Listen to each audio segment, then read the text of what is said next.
what do you do? Do you go, you say, I want to play this, So do you think that you're like, oh, I could do this shit? And exactly. That was the first thought. The first thing was like, I could do this. You're crazy. But what happened was nobody would play with me, right? Because no one knew who I was, and I wasn't good enough to play with them. So no one would play with me at all, right? And then I met a guy. Well, actually, before I met a guy, this old guy used to play with me. He was like 70, and he used to smoke me all the time, badly. And, I'm a super athlete. I'm like, how the hell am I losing to some guy who's like 70 years old? So that made me want to play more because I was like, there's no way I'm a seasoned athlete. I'm losing to a 70-year-old. But then eventually I met a guy randomly there who came in, and the guy asked me, he goes, hey, do you have a partner? And I said, no. And he says, well, I'll pay you $20 to play with me. And I said, what? He's like, yeah, to be my hitting partner, because he's from out of town. So every time he comes, he has a hitting partner to hit. And, I wasn't bad. Like, I could hit forehands and stuff like that. Right. So he would pay me $20 every time we would hit. And we used to talk a lot. I became a little bit close with him, spoke about the things that I was going through sometimes. And for him, it was all like a TV show. Right. Because if you don't know anyone who's kind of lived that life, then it is like a TV show. Right. Like there's no way to understand how a 13-year-old kid has guns. Right. But the reality of it is that it happens all the time. It's nothing that's actually shocking. Right. So that was kind of the start of the whole ping pong thing. Okay. So how do you get good enough to end up on the international US team? Well, so because that's got to be difficult to do. Yeah. It's pretty crazy. So the same guy, one day I went to the club to go play with him, and a 22 fell out of my bag in front of him, and he saw the 22, and he looked at me, and then the first thing I said is, I gotta go.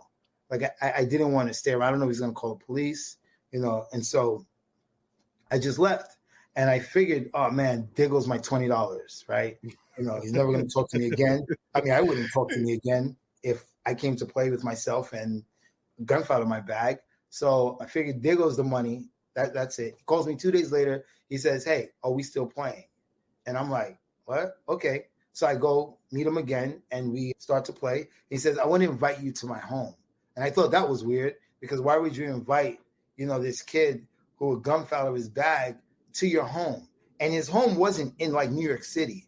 It was near Hunter Mountain, which is like 2.5 hours away in the woods. Right? Which is kind of just strange. But, yeah, I would be thinking something else. Right, exactly. And I was like, oh, whatever. So I wind up going, and I meet his family, and everyone's at the table, and they're all eating, together and passing food together and doing what family does. And I think he was just trying to give me a sense of what real family was. And then he says, hey, I really want to help you.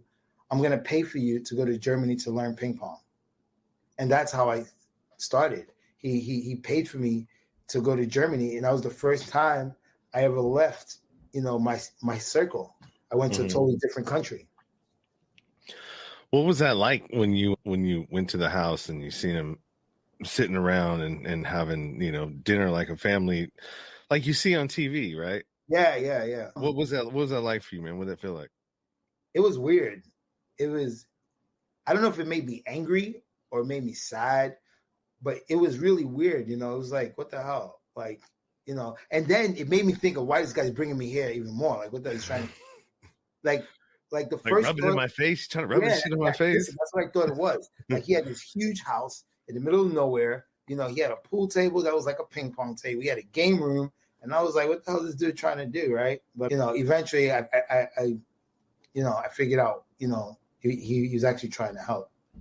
So he saw some potential in you in the sport and wanted to help you go and hone it, basically, right? Go and right. Well, because he knew that all the stuff that I had been telling him, seeing that 22 was the puzzle piece, the last puzzle piece. And then he knew that I was either going to be wind up dead or in jail. So he had the means to help, and and he did. That's cool, man. Not a lot of people get that opportunity. So kudos to that dude.